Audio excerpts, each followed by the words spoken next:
dad badani waxa ay xiiseeyeen qisooyinka la xidhiidha abuuridii nebiyullaahi aadam calayhi salaam oo ahaa aabbaha basharka iyo sidoo kale mataantiisii nolosha oo ahayd hooyada basharka xaawa sidii loo abuuray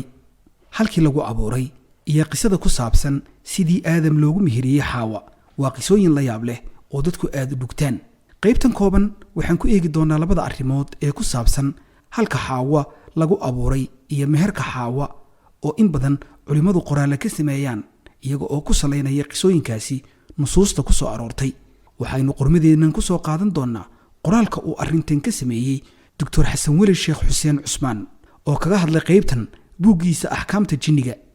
waxaanu doctorku yidhi sidan halkee hooyada basharka ee xaawa lagu abuuray waxaa la isku khilaafsan yahay in xaawo jannada dhexdeeda lagu abuuray iyo in kale ibnu isxaaq waxa uu yidhi waxaa la abuuray ka hor intaanu aadam jannada gelin waxaana u daliil ah aayadda 35 ee suuratu albaqara oo ilaahay subxaanahu watacaala ku yidhi waqulnaa yaa aadamu uskun anta wasawjuka aljanna oo macnaheedu yahay waxaanu nidhi aadanow deg adiga iyo haweenaydaaduba jannada sidaas ayaana ibnu cabbaas looga wariyey radiallaahu canhu sidaas ayuuna al-suyuudi ku sugay kitaabkiisa al-tawshiix waxaa kaloo layidhi iska dhaaf waxaa lagu abuuray jannada dhexdeeda kadib markuu aadam jannada galay iyadoo marka jannada la dejiyey uu dhexdeeda ku socday isaga oo cidlooday oo wehildoon ah markaasaa markii uu seexday iyada feedhiisa gaaban laga abuuray si uu ugu xasilo una weheshado kadib markii uu hurdada ka soo baraarugay ee uu arkay ayuu ku yidhi yaa tahay waxa ay ugu jawaabtay oo ay tidhi haweenay laga abuuray feedhaada si aad ugu xasishid aniguna aan kuugu xasilo sidaas waxaa yidhi ibnu cabbaas iyo ibnu mascuud iyo kayrkoodba oo saxaabada ka mid ah intaas ayayna ku soo koobeen alqurdubi iyo alkhaasin ibnu cuqayl isna waxa uu yidhi taas ayaa loo nisbeeyey mufasiriinta intooda badan sidaas ayaana loo yidhi ilaahay wuxuu ku yidhi aadan waqulnaa yaa aadam uskun anta wasawjuka aljanna oo macnaheedu yahay waxaanu nidhi aadanow deg adiga iyo haweenaydaaduba jannada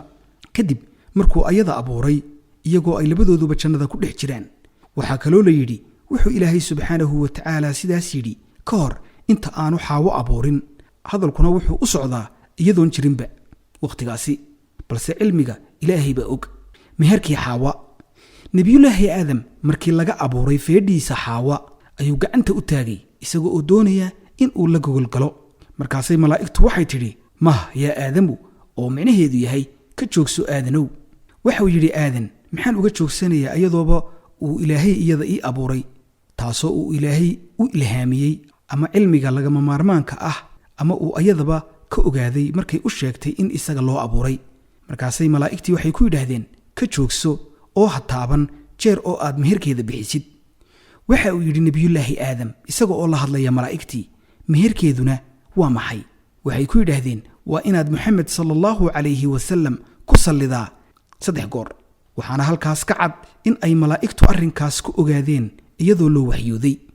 sheekha caanka ah ee al-allaama abu alfaraj cabduraxmaan bin cali alxaafid albakri al-sidiiqi oo ah dhasha nebi maxamed nabadgelyo naxariisii korkiisa ha ahaatee saaxiibkiisii gaarka ah abubakr al-sidiiq allaha ka raali noqdee albaqdaadi alxambali loona yaqaano ibnu aljawsi alwaacid oo dhigay kutubo funuunta oo idil ku saabsan waa qaybaha kala duwan ee cilmiga diintee oo uu ibnu xajar al-casqalaani kitaabkiisa taariikhda ugu yidhi ma ogi qof alifay oo dhigay wuxuu u alifay oo kale kana gaadhay wacdinta waa waanintee meesha uu isagu ka gaadhay waxaana la yidhi majaalistiisa qaarkood waxaa ka soo qayb galay oo yimid 100,000 oo qof waxaana golajoog ka ahaa boqorro iyo wasiiro iyo khulafo wuxuuna isagoo mimbarka saaran yidhi waxaan fartayda ku dhigay 1,000 majallad waxaana gacantayda ku toobad keenay 100,000 oo nin waxaana gacantayda ku islaamay 20,000 oo qof wuxuuna dhintay maalin jimco ah ee bisha Ramadaan ay tahay 3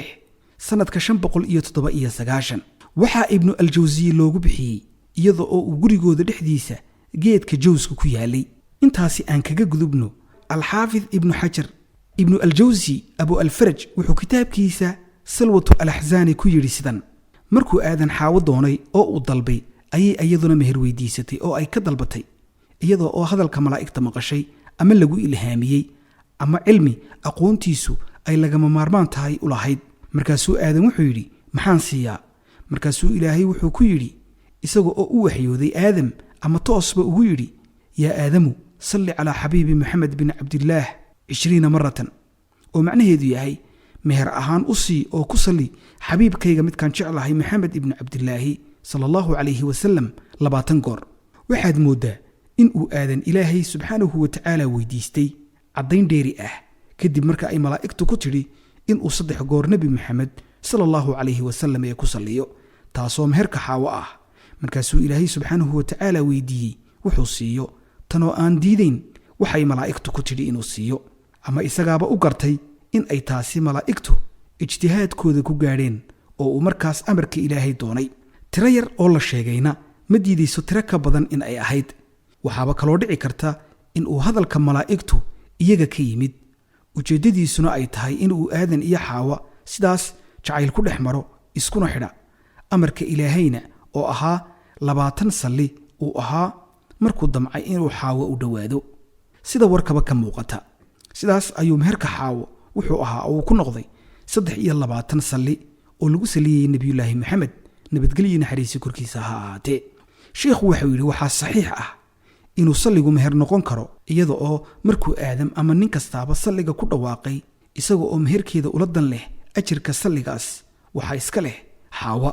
isla markaasna faa'iidada salligaas isaguna way u sugnaanaysaa, ujeeddada meherkuna ayadu u noqonaya oo u sugnaanaya. markaasuu nebiyullaahi aadam amarka la faray yeelay oo uu fuliyey, isaga oo nebi maxamed sala allahu calayhi wasalam 23 goor ku salliyey. riwaayad kale waxay leedahay markuu aadan xaawo gacanta u taagay isaga oo doonaya ayay malaa'igtu waxay tidhi, mah yaa aadamu, oo ah dib u joogso aadanow jeer aad mehersatid.